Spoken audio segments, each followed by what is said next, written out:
Good morning students. અગાઉના તાસમાં આપણે ચંદ્રહાસ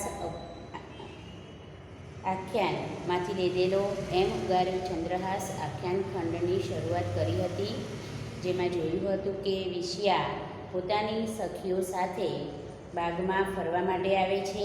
એ સમયે દુષ્ટબુદ્ધિ પ્રધાને ચંદ્રહાસને એક કાગળ મદનને આપવા માટે મોકલ્યો છે, પરંતુ મુસાફરીને કારણે થાકને કારણે તે ત્યાં વિશ્રામ કરવા માટે બેસે છે અને થાકને કારણે ત્યાં સૂઈ જાય છે. એવામાં વિષ્યા ચંદ્રહાસને જોઈ જાય છે અને ચંદ્રહાસને જોવાની એના દિલમાં ઉત્કંઠા ઉત્પન્ન થવાથી તે ચંદ્રહાસની નજીક જાય છે. ચંદ્રહાસના નજીક જતાં આજુબાજુ સખીઓ એને જોઈ તો રહી નથી ને એ પણ એક નજરે આમ તેમ નજર ફેરવીને જોઈ લે છે, પણ અશ્વ તો ઊભો છે, કદાચ એના સ્વામીને મારી આ વાતની જાણ કરી દેશે એવા ભયથી તે અશ્વને ના વખાણ કરે છે અને ચંદ્રહાસની નજીક જઈને જેમ ધીમે ધીમે ડગ ભરતો બગલો જળમાં આગળ વધે તેમ ધીમે ધીમે એ પોતે ચંદ્રહાસની નજીક જાય છે અને નજીક બેસે છે. ત્યારે એને મનમાં પાછી ચિંતા થાય છે કે મારા શ્વાસથી આ પુરુષ સાધુ પુરુષ જાગી જશે તો એવી મનમાં ચિંતા પણ એને થાય છે.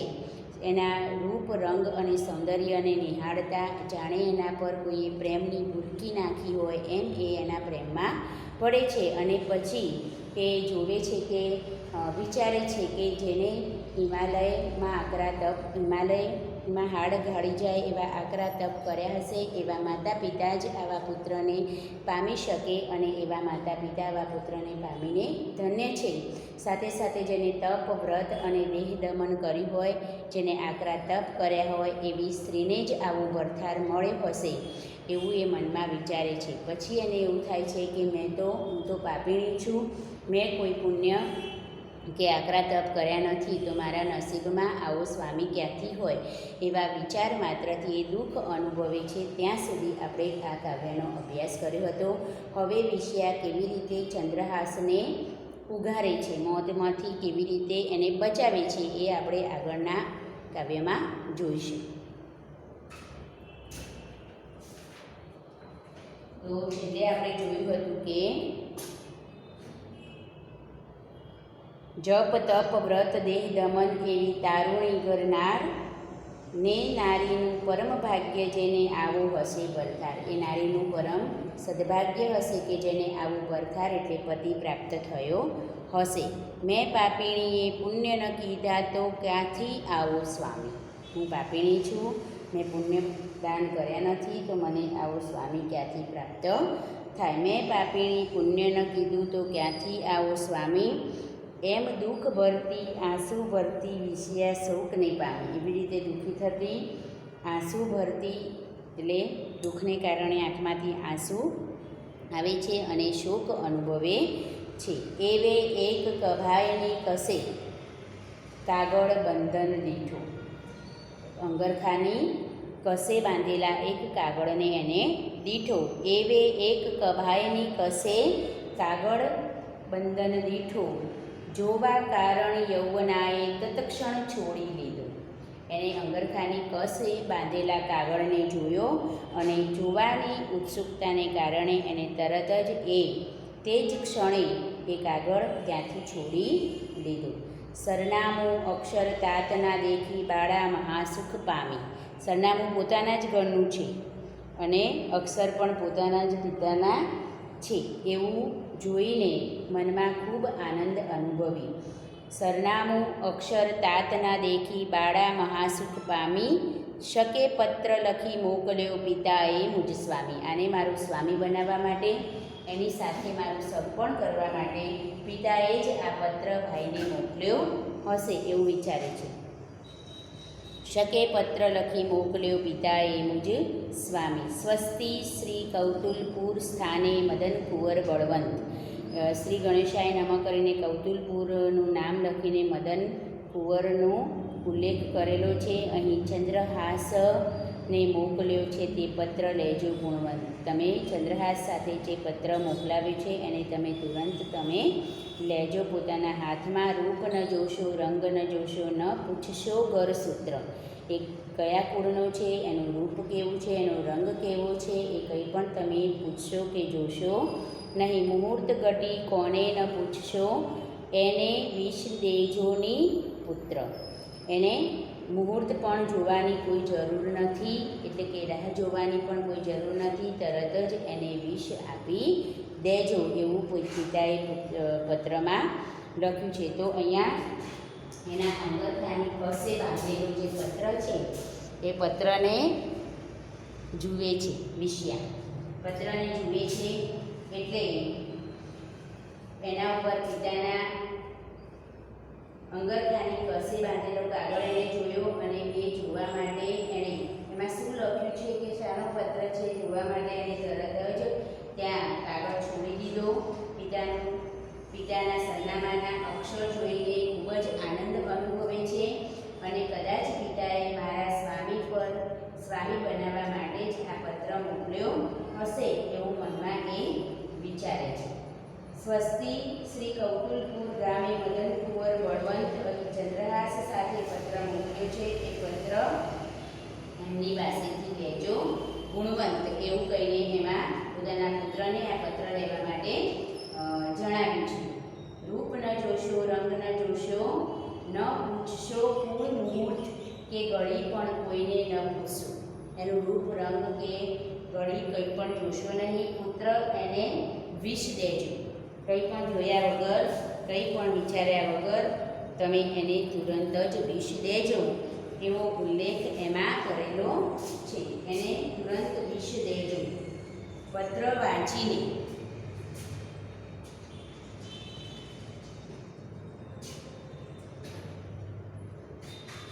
રૂપ ન જોશો, રંગ ન જોશો, ન પૂછશો ગરસૂત્ર. મુહૂર્ત ઘટી કોને ન પૂછશો, એને વિષ દેજો ને પુત્ર. વાંચી પત્રને વિષ્યા બોલી, ત્રાહે ત્રાહે ત્રિભુવનનાથ. હે ત્રિભુવનનાથ, હે ઈશ્વર, હે દીનાનાથ, ત્રાહી મામ. પિતા આવું વિચારે છે, આવું દુષ્ટ કૃત્ય કરવાનું વિચારે છે એમ થાય છે એને મનમાં. ત્રાહે ત્રાહે ત્રિભુવનનાથ. વિષ્યાને સાટે વિષ લખાયું. વિષ્યાને સાટે વિષ લખાયું. શું કાપ્યા જોઈએ હાથ? વિષ્યાને સાટે એટલે વિષ્યાને બદલે વિષ લખતા એમના હાથ કાપ્યા નહીં હોય, એના હાથ ધરુજ્યા નહીં હોય, એના હાથ અટક્યા નહીં હોય. આવું વિષ દેજો એવું લખતા એમના હાથ રોકાઈ ગયા નહીં હોય એવું વિચારે છે. વિષ્યાને સાટે વિષ લખાયું. શું કાપ્યા જોઈએ હાથ? પત્ર લઉં તો પાછો ફરી જાય, પરણ્યા વિના વિઘ્ન થાય. પત્ર લઉં તો પાછો ફરી જાય, કારણ કે મારા ઘરે શા માટે આવવાનો છે? મદનને પત્ર આપવા માટે. પણ જો પત્ર હું લઈ લઉં તો અહીંયાથી જ એ પાછો ફરી જશે. પત્ર લઉં તો પાછો ફરી જાય, પરણ્યા વિના વિઘ્ન થાય. અને હું પરણવાનું એની સાથે વિચારું છું, એ પરણવાની વાતમાં વિઘ્ન આવે. પત્ર લઉં તો પાછો ફરી જાય, પરણ્યા વિના વિઘ્ન થાય. અક્ષર એક વધારું એ માહે વિષની કરું વિષિયાય. વિચારે છે મનમાં, આમ તો બુદ્ધિશાળી છે, એનામાં ત્વરિત નિર્ણય શક્તિ છે અને કોઠા સૂઝબૂઝથી એ મનમાં વિચારે છે કે જો હું પત્ર લઈ લઈશ તો પત્ર આપવા માટે મારા ઘર સુધી આવવાનું છે, તો પત્ર જ નહીં લે તો મારા ઘર સુધી આવવાનું એનું કોઈ પ્રયોજન રહેશે નહીં. તો એના કરતાં હું પત્ર લઈ લઉં તો એ પાછો વળી જાય અને મારો પરણવાનો અબરખો, એની સાથે પરણવાનો અબરખામાં વિઘ્ન આવે અને પરણી ન શકું. એના કરતાં પત્રમાં વિષની જગ્યાએ વિષયા કરી દઉં તો એવું મનથી એ વિચારે છે. પત્ર લઉં તો પાછો ફરી જાય, પરણ્યા વિના વિઘ્ન થાય. અક્ષર એક વધારું એ માહે વિષની કરું વિષયા. એક અક્ષર એમાં વધારીને વિષનું હું વિષયા કરું. એક નેત્રનું કાજળ કાઢ્યું, બીજા નેત્રનું નીર. એને એક નેત્રનું કાજળ લીધું, બીજા નેત્રનું નીર લીધું. તરણાવતે લખ્યું તારુણીએ, ધરી હૃદયા મધ્યે ધીર. હૃદયમાં ધીરજ ધરીને તરણા વડે, તણખલા વડે એને વિષનું વિષયા કર્યું. એટલે કે એક આંખનું કાજળ લીધું, બીજી આંખનું જળ લીધું અને એને એક તણખલા વડે એક નવો અક્ષર લખ્યો. વિષની સાથે યા જોડી દીધું એટલે વિષનું શું થઈ ગયું? વિષયા થયું. એક નેત્રનું કાજળ કાઢ્યું, બીજા નેત્રનું નીર ત્રણાવતે લખ્યું. તારુણીએ ધરી હૃદયા મધ્યેથી, હૃદયમાં ધીરજ ધરીને એને ખૂબ જ ચાતુર્યપૂર્વક વિષની સાથે યા અક્ષર મૂકીને વિષયા કરી દીધું. નારદ કહે સાંભળ રે અર્જુન કરતા હરતા અવિનાશ. હે અર્જુન એટલે નારદ મુનિ અર્જુનને સંબોધીને કહે છે કે હે અર્જુન તું સાંભળ, કરતા હરતા ભગવાન છે, અવિનાશ છે. આપણા હાથમાં કશું છે નહીં. તમે ગમે તેટલું વિચાર્યું હોય પણ તમારા ભાગ્યમાં એ ન થવાનું હોય તો ન જ થાય. કરતા હરતા બધું ઈશ્વરના હાથમાં છે.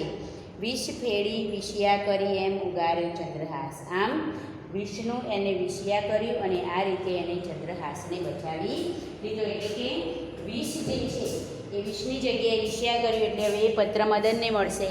મદન એ પત્રને વાંચશે એટલે જોશે તો એમાં શું લખેલું છે કે આવનારના રૂપ ન જોશો, રંગ ન જોશો, ઘડી પણ કોઈને પૂછશો નહીં અને એની સાથે તમે તરત જ વિષ દેજો એવું લખ્યું હતું ને એની જગ્યાએ હવે વિષયા દેજો એવું થઈ ગયું. એટલે હવે મદન પોતાના હાથે જ વિષયાને ચંદ્રહાસને સોંપશે. એને એવું લાગશે કે પિતાજીએ જ મને આજ્ઞા કરી છે કે હું આવેલા પુરુષને સાથે મદનને મારી બહેનના લગ્ન કરાવું. એટલે એને ખૂબ જ ચતુરાઈથી એમ કે વિષનું વિષયા કર્યું અને એમ એને પોતે ચંદ્રહાસને પોતાના ભરથાર તરીકે પણ એને પ્રાપ્ત કરી લીધો. અને બીજી રીતે જોઈએ તો ચંદ્રહાસને એને વિષ દેવાને બદલે વિષયા કરી દીધું. એને કારણે એને મોતમાંથી પણ ઉગારી લીધો. નારદ કહે સાંભળ રે અર્જુન કરતા હરતા અવિનાશ, વિષ ફેડી વિષયા કરી એમ ઉગાર્યો ચંદ્રહાસ. પત્ર ફરી બાંધ્યું પ્રેમદાય. પત્ર ફરીથી પાછો જ્યાં હતો ત્યાં એને બાંધ્યું. પ્રેમદા શબ્દ વિષયા માટે છે. પત્ર ફરી બાંધ્યું પ્રેમદાય, જળ ભરતી તે નેણ. અને પછી ત્યાંથી એ જાય છે. ઉઠી અબડા ચાલી ત્યાંથી મુખે કહેતી બેણ. મુખેથી એ બોલતી ગઈ અને ચંદ્રહાસની પાસેથી આંસુ ભરતી તે ત્યાંથી ઊભી થઈને ચાલવા લાગી. ઘેર જઈને વાટ જોઉં છું, ઉતાવળા તમો આવજો. અને હવે તો એને ખાતરી થઈ ગઈ કે મેં વિષનું વિષયા કર્યું છે એટલે આ ભરથાર તરીકે મને જ મળવાના છે. મારા ભાઈએ જ મને એમના હાથે જ આમની સાથે લગ્ન કરાવશે. એટલે મનમાં આનંદ છે, ખુશી છે. ખુશીના આંસુ પણ આંખમાંથી ઉભરાઈ આવ્યા અને આંસુ સાથે ત્યાંથી ઊભી થઈ અને પાછી કહેતી ગઈ કે હું ઘરે જઈને તમારી રાહ જોઉં છું, તમે જલ્દીથી ઉતાવળા તમે આવજો. મદનભાઈને મળજો સ્વામી, પત્ર લખો તે લાવજો. જે પત્ર લખેલો છે પિતાએ એ તમે સાથે લેતા આવજો અને આવીને મદનભાઈને મળજો. પત્ર લખ્યું તે લાવો સ્વામી, એમ કહી વિષયા વળી રે. થરથર ધ્રુજે ને કાંઈ ન સૂજે, સખી જ્યાં સામી મળી રે. એમ કહીને ચંદ્રહાસની કેળે એને પત્ર પાછો બાંધી દીધો. બાંધ્યા પછી તમે ઘેર આવજો, હું ઘરે જઈને તમારી રાહ જોઈશ, આવીને તમે મદનભાઈને મળજો એમ કહીને ત્યાંથી નીકળે છે. અને નીકળે છે ને ત્યાંથી જેવી નીકળે એવી સખી એને સામી મળે છે. એ થરથર ધ્રુજે છે કે આ બધું એને જે કર્યું એ બધું ક્યાંક સખી જોઈ તો નહીં ગઈ હોય ને, મનમાં એક પ્રકારનો એને ડર પણ છે. પત્ર લખ્યું તે લાવો સ્વામી, એમ કહી વિષયા વળી રે. થરથર ધ્રુજે ને કાંઈ ન સૂજે, સખી જ્યાં સામી મળી રે. અને આ બધું આટલું બધું એને અહીંયા આવીને એના રૂપ સૌંદર્યને નિહાળ્યું, એના પત્રમાં ફેરફાર કર્યો. આ બધાને કારણે એનું મન વિચલિત છે અને મનમાં ડર પણ છે કે આ બધું કરતાં એને કોઈ જોઈ તો નહીં ગઈ હોય ને, સખી જોઈ તો નહીં ગઈ હોય ને.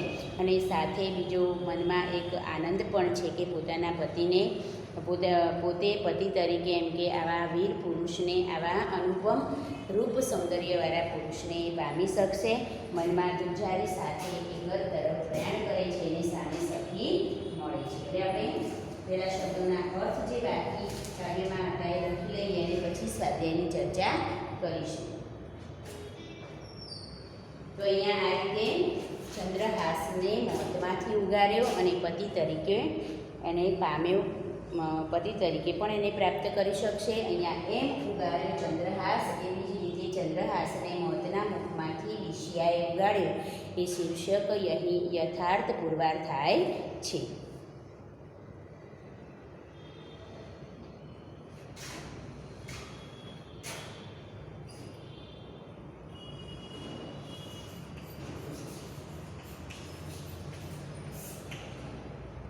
તન્ન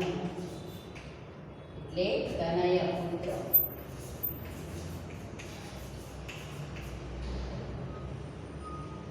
દેહ દમન એટલે શારીરિક તપસ્યા. દેહ દમન શારીરિક તપસ્યા.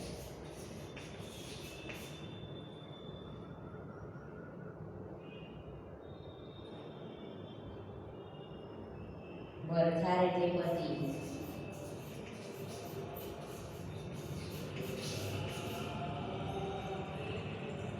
કવા એટલે અંગરખું જેવું એક વસ્ત્ર.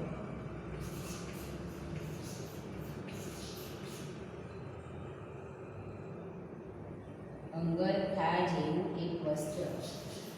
અંગરખા જેવું એક વસ્ત્ર.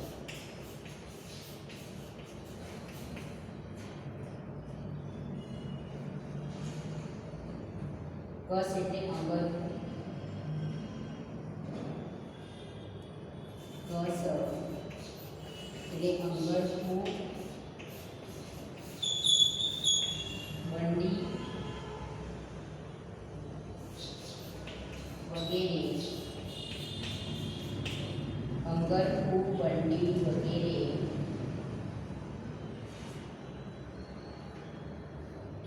ભીડવાની નાની દોરી.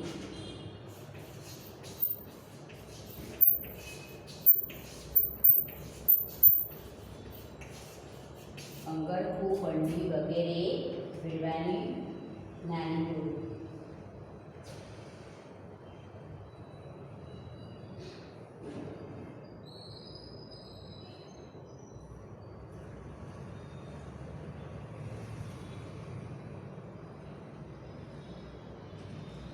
સ્વસ્તિ એટલે કલ્યાણકારી. સ્વસ્તિ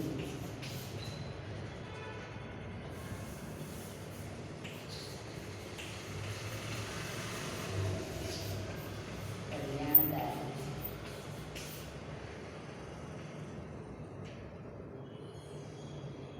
મદન એટલે કામદેવ થાય.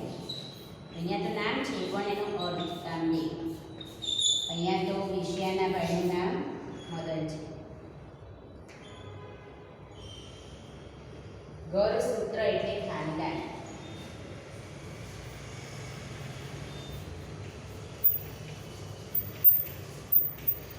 ખાનદાન.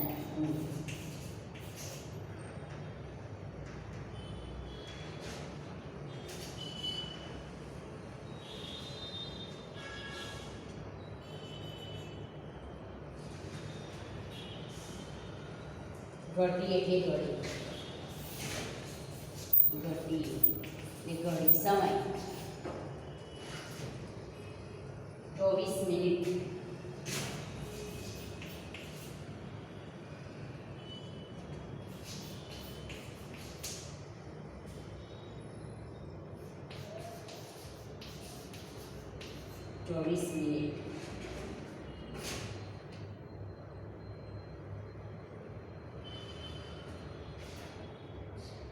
ત્રાહે ત્રાહે એટલે રક્ષા કરો.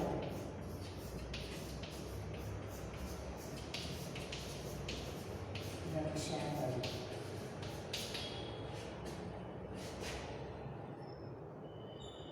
ત્રિભુવનનાથ સ્વર્ગ, મૃત્યુ અને પાતાળ એ ત્રણેય ભુવનના સ્વામી. ત્રિભુવનનાથ. ત્રિભુવનનાથ સ્વર્ગ, મૃત્યુ અને પાતાળ એ ત્રણેય ભુવનના સ્વામી.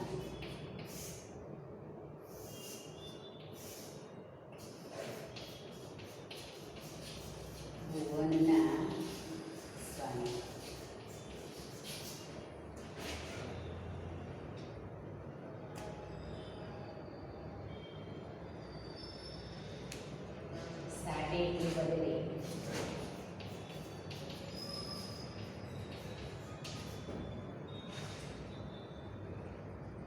તરણ તણખલું.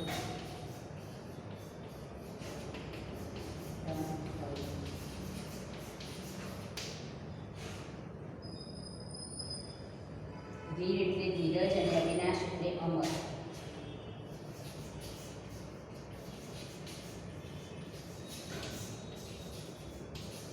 અવિનાશ એટલે અમર.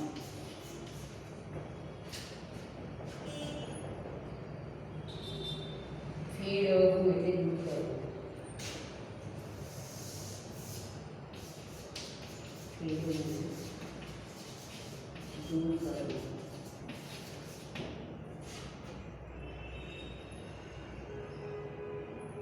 પ્રેમ આપનારી સ્ત્રી એટલે પ્રેમદા. પ્રેમદા. પ્રેમ આપનારી.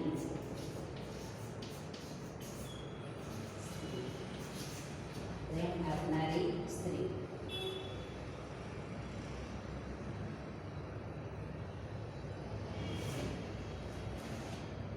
શબ્દોના અર્થ તમારે લખી લેવાના છે નોટમાં. એમાંથી શબ્દ સમૂહ માટે એક શબ્દ, પછી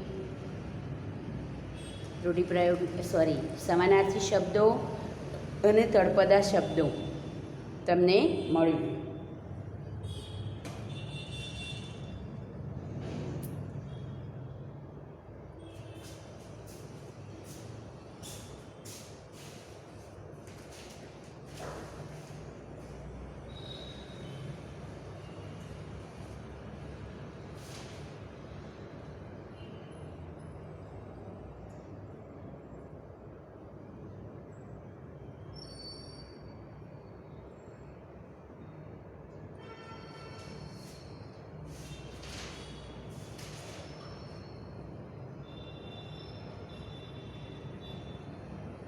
કેસરી એટલે સિંહ અને અધર એટલે નીચલો હોઠ. કેસરી એટલે સિંહ અને અધર એટલે નીચલો હોઠ. કેસરી એટલે સ્ત્રી અને અધર એટલે નીચલો હોઠ. બરોબર. હવે આપણે સ્વાધ્યાય જોઈએ તો